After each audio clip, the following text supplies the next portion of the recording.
Speaker ಆಗಿದ್ದಾರೆ. ಇವರು ನಮ್ಮ ಸಂಸ್ಥೆಯ ಶಿಕ್ಷಣವನ್ನ ಸುಮಾರು 30 ರಿಂದ 40 ವರ್ಷಗಳಿಂದ ಅಧ್ಯಯನ ಮಾಡ್ತಾ ಇರುವಂತಹ ಇಂಜಿನಿಯರಿಂಗ್ ಕಾಲೇಜಿನಲ್ಲಿ ಇವರು ಪ್ರೊಫೆಸರ್ ಆದಂತಹ ಬಹಳಷ್ಟು ಅನುಭವಿ ವಕ್ತಾರರಾಗಿದ್ದಾರೆ.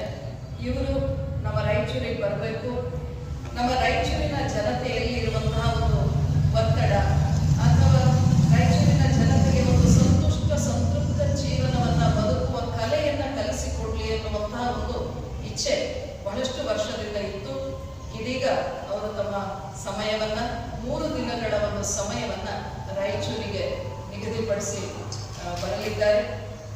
ಇದು 3 ದಿನ ಅಂತಂದಾಗ ನಾವು 26, 27 ಮತ್ತು 28, 26ನೇ ತಾರೀಕು ಶನಿವಾರ 3 ಕಾರ್ಯಕ್ರಮಗಳನ್ನ ಇವರು ಸಂಬೋಧಿಸ್ತಾರೆ. ಮೊದಲನೇ ಒಂದು ಕಾರ್ಯಕ್ರಮ ರಿಮ್ಸ್ ಕಾಲೇಜಿನಲ್ಲಿ ಅಲ್ಲಿರುವಂತಹ ವಿದ್ಯಾರ್ಥಿಗಳಿಗೆ ಹಾಗೂ ಅಲ್ಲಿ ಇರುವಂತಹ ಶಿಕ್ಷಕರೇನಿದ್ದಾರೋ ಅವರಿಗೂ ಸಹಿತ ಮೆಂಟಲ್ ಅಂಡ್ ಇಮೋಷನಲ್ ಹೆಲ್ತ್ ಎನ್ನುವಂತಹ ವಿಷಯದ ಬಗ್ಗೆ ಇವರು ತರಬೇತಿಯನ್ನು ಕೊಡ್ತಾರೆ.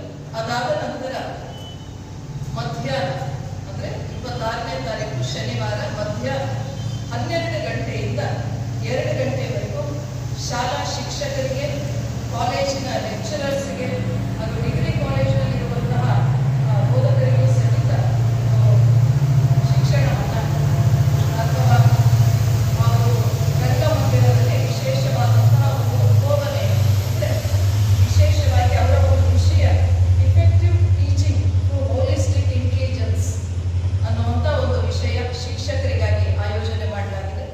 26ನೇ ತಾರೀಕು ಸಂಜೆ 5:30ರಿಂದ ರಾಯಚೂರು ನಗರದ ಎಲ್ಲ ಸಾಮಾನ್ಯ ಜನತೆಗಳಿಗೆ ಅಂದ್ರೆ ವ್ಯಾಪಾರಸ್ಥರು ಇರ್ಬೋದು, ಲಾಯರ್ಸು, ಉಳಿದಂತ ಎಲ್ಲ NGO ಮೆಂಬರ್ಸು, ಇನ್ನ ಬ್ಯಾಂಕ್ ಎಂಪ್ಲಾಯೀಸು, ಈ ರೀತಿ ಚಾರ್ಟರ್ಡ್ ಅಕೌಂಟೆಂಟ್ಸ್ ಎಲ್ಲರಿಗೂ ಸಹಿತ ವಿಶೇಷವಾಗಿ ಆ ಸಂಜೆಯ ಒಂದು ಕಾರ್ಯಕ್ರಮ ಇದು ಸಂಜೆ 5:30ರಿಂದ ಅಂತ ಎಲ್ಲರಿಗೂ ಕರೆ ಮಾಡಿದ್ದೀವಿ.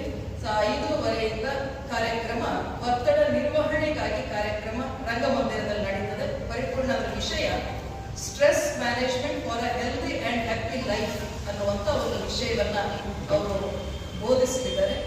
ಇನ್ನ 27ನೇ ತಾರೀಕು ಭಾನುವಾರದ ದಿನ ಬೆಳಿಗ್ಗೆ ಪೊಲೀಸ್ ಪರೇಡ್ ಗ್ರೌಂಡ್ ನಲ್ಲಿ ಪೊಲೀಸ್ ಅಧಿಕಾರಿಗಳಿಗೆ, ಪೊಲೀಸ್ ಇಲಾಖೆಯಲ್ಲಿ ಸೇವೆ ಸಲ್ಲಿಸ್ತಾ ಇರುವಂತಹ ಎಲ್ಲರಿಗೂ ಸಹಿತ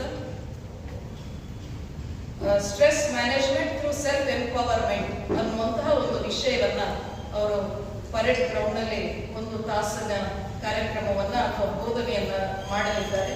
ಇನ್ನು ಅದಾದ ನಂತರ 8 ಗಂಟೆಯಿಂದ 9 ಗಂಟೆ ನಮ್ಮ ಈ ಸಂಸ್ಥೆಯಲ್ಲಿನೇ ಪ್ರತಿನಿತ್ಯ ಯಾರೆಲ್ಲ ನಮ್ಮ ಇಲ್ಲಿಯ ಒಂದು ಈ ಶಿಕ್ಷಣವನ್ನು ಅಭ್ಯಾಸ ಮಾಡ್ತಾರೋ ಅಂಥವರಿಗಾಗಿ ರಾಜಯೋಗಕ್ಕೆ ಸಂಬಂಧಪಟ್ಟ ದ ಪವರ್ ಆಫ್ ರಾಜಯೋಗ ಎನ್ನುವ ವಿಷಯವನ್ನ ಕುರಿತು ಅವರು ಇಲ್ಲಿ ಪ್ರತಿನಿತ್ಯ ಬರುವಂತಹ ನಮ್ಮ ಪರಿವಾರದ ಸದಸ್ಯರಿಗೆ ಕಾರ್ಯಕ್ರಮವನ್ನು ಆಯೋಜನೆ ಮಾಡಲಾಗಿದೆ. ಅವರು ಸಂಬೋಧಿಸ್ತಾರೆ.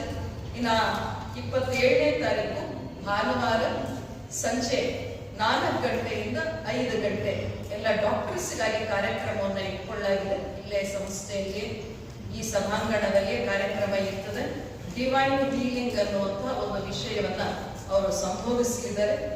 ಹಾಗೆ 28ನೇ ತಾರೀಕು ಸೋಮವಾರ ಬೆಳಿಗ್ಗೆ ಪೊಲೀಸ್ ಪರೇಡ್ ಗ್ರೌಂಡ್ ಅಲ್ಲಿ ಪೊಲೀಸಿನ ಇಲಾಖೆಯಲ್ಲಿ ಸೇವೆ ಸಲ್ಲಿಸ್ತಾ ಇರುವಂತಹವರಿಗೆ ಇದು ಸೆಕೆಂಡ್ ಗ್ರೂಪ್ ಅಂದ್ರೆ ಪೊಲೀಸ್ ಇಲಾಖೆಯಲ್ಲಿ ಸೇವೆ ಸಲ್ಲಿಸ್ತಿರೋರ್ನ ಎಲ್ಲರನ್ನೂ ಒಂದೇ ಸರ್ತಿ ಕರೀಲಿಕ್ಕಾಗಲ್ಲ. ಹಾಗಾಗಿ ಒಂದು ಗುಂಪು ಒಂದು ದಿನ, ಇನ್ನೊಂದು ಅರ್ಧ ಗುಂಪು ಮತ್ತೊಂದು ದಿನ, ಈ ಪ್ರಕಾರ ಅವರು ಕಾರ್ಯಕ್ರಮವನ್ನ ಸಂಬೋಧಿಸಿದ್ದಾರೆ. 3 ದಿನ ರಾಯಚೂರಿನ ಜನತೆಯ ಸೇವೆಯನ್ನ ಸಲ್ಲಿಸ್ಲಿಕ್ಕೆ ಬರ್ತಿದ್ದಾರೆ.